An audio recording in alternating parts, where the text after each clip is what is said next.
Hello મિત્રો, તો સ્વાગત છે ફરી એકવાર આજે આપણા નવા વિડીયોમાં. તો કેમ છો મિત્રો? મજામાં ને? તો હું મિત્રો એકદમ મજામાં છું. તમે કહો કેમ છો મિત્રો? તો મિત્રો આજે આપણે ઘરેથી નીકળ્યા કમ્પ્લીટ 40 દિવસ થઈ ગયા છે અને આપણે બાબા ભરવારીના દર્શન કરી અને નીકળી ગયા છીએ વૈષ્ણોદેવી તરફ. તો જઈ રહ્યા છીએ વૈષ્ણોદેવી તરફ. તો આપણે મારા ખ્યાલથી આજે આપણે કમ્પ્લીટ કમ સવારમાં વિડીયો એટલા માટે નથી ચાલુ કર્યો, પેટમાં થોડું મને દુખતું હતું બહુ, એટલે પ્રોબ્લેમ હતો પેટમાં, એટલે આપણે બહુ લેટ વિડીયો ચાલુ કર્યો છે. કંઈક 9 વાગી ગયા છે, પણ આપણે ધીરે ધીરે હવે આગળ જઈ રહ્યા છીએ. તો આપણે જવાનું છે વૈષ્ણોદેવી. વૈષ્ણોદેવી અહીંથી થાય છે કટરા 170 કિલોમીટર. એટલે જોઈએ છીએ આજે કેટલા કિલોમીટર આપણે કપે છે. હાલ તો આપણે કાશ્મીરમાં છીએ, જમ્મુ તરફ વધીએ છીએ આગળ. તો જો આવો કંઈક રસ્તો છે, ધીરે ધીરે જઈ રહ્યા છીએ આગળ. જોઈએ છીએ આજે કેટલું સફર કપે છે, આપણે કેટલે પહોંચીએ છીએ 1-2 દિવસમાં. મારા ખ્યાલથી આપણે વૈષ્ણોદેવી કટરા વૈષ્ણોદેવી માના દર્શન જરૂર કરે છે. તો ચલો મિત્રો, કન્ટિન્યુ રહેજો, મળીએ આગળ. બધી અપડેટ મળતી રહેશે. વિડીયો પૂરો જોજો, લાઈક કરજો, શેર કરજો અને કમેન્ટ કરજો. ચલો તો આગળ કન્ટિન્યુ. મિત્રો હાલ 9:30 વાગી ગયા છે અને આપણે ભંડારામાં આવી ગયા છીએ. આ ભંડારા આંકણે જો અમે ગયા હતા તાણે તો આ બહુ ટ્રાફિક હતી. અત્યારે તો કોઈ જ નથી આંકણે. તો આપણે આંકણે થોડો નાસ્તો ખાધું અને હવે આપણે નીકળશું આપણી યાત્રા તરફ આગળ. તો જો આ બધા ભંડારા છે. મિત્રો 11:30 વાગી ગયા છે અને આપણે જતા હતા જમ્મુ બાજુ.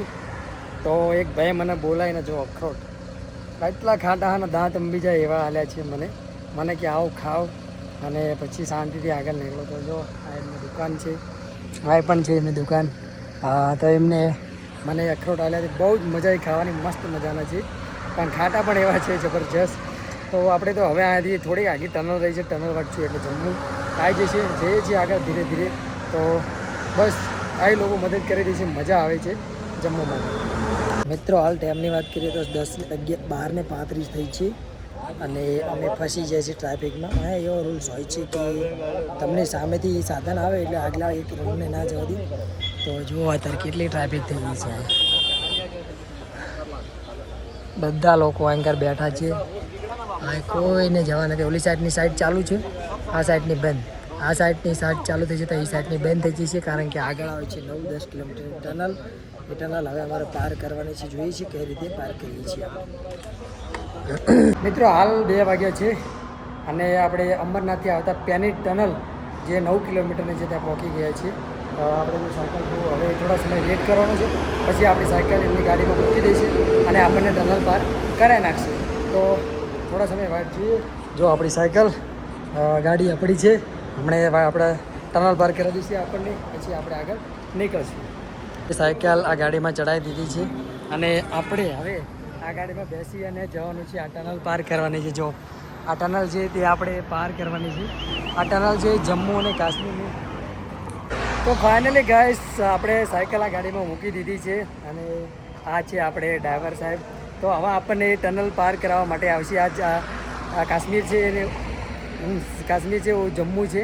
तो अब हम जाएंगे, ये टनल पार करेंगे. तो देखो ये हमको छोड़ने के लिए आएंगे, तो हम यहाँ से निकल रहे हैं. तो ये भाई का खूब खूब धन्यवाद कि ऐसे ही ये दूसरी बार मैं जा रहा हूँ, टनल पार कर रहा हूँ. पहली बार जब आया था तब पार की थी, अब ये गाड़ी में साइकिल रख दिया है. अब हम यहाँ से पार करवाएंगे वो. तो चलो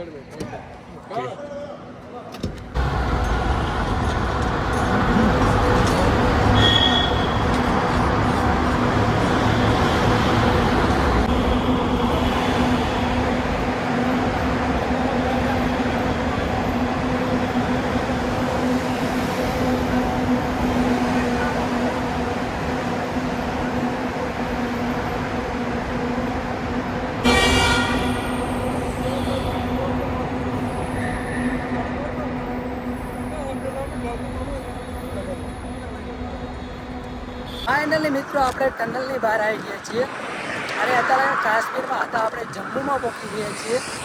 તો જમ્મુમાં જો તમે આપણે ઓલફેર અહીંયાથી જ ગયા હતા, હું અને મારો મિત્ર દિનેશ હતા. પણ અત્યારે તો હાલ દિનેશભાઈ નથી, આપણે એકલા જ છીએ. દિનેશભાઈ જ્યાં કરે. તો જોઈ શકો છો જમ્મુનું લોકેશન. તો હાલ સમયની વાત કરીએ તો 3:30 થવા આવી ગયા છે અને આપણે જમ્મુમાં એન્ટર થઈ ગયા છીએ. અને આપણે આ ભંડારામાં આપણે ઓલી ફેર નાઇટ રોકાણા હતા, ત્યાં કને ટેન્ટ લગાવીને તો હાલ ફેર અંદર પૂછી લઈએ શું છે, અંદર રવા દે છે કે નહીં.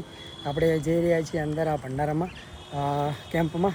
તો જઈએ અહીંયા પૂછીએ, થોડું ખાઈએ અને નાસ્તો બાસ્તો કરીએ અને પછી કદાચ ના રવા દે તો આગળ નીકળીએ ને કે આપણે અહીંયા જ નાઇટ રોકાવાનો પ્લાન છે. તો જઈએ પૂછીએ, ચલો કન્ટિન્યુ.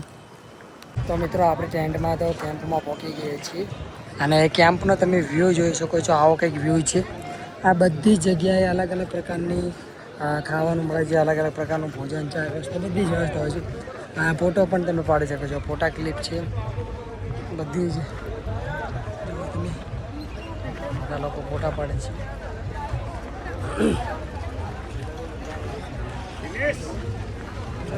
આવું કંઈક છે.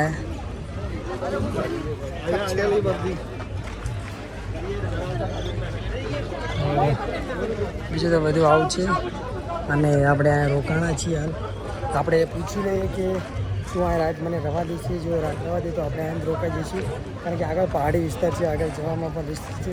એટલે કાલે આપણે આગળ નીકળશું તો પૂછી જઈએ અને એમ કે આગળ નીકળવું પડશે તો આપણે આગળ પણ નીકળી જઈશું.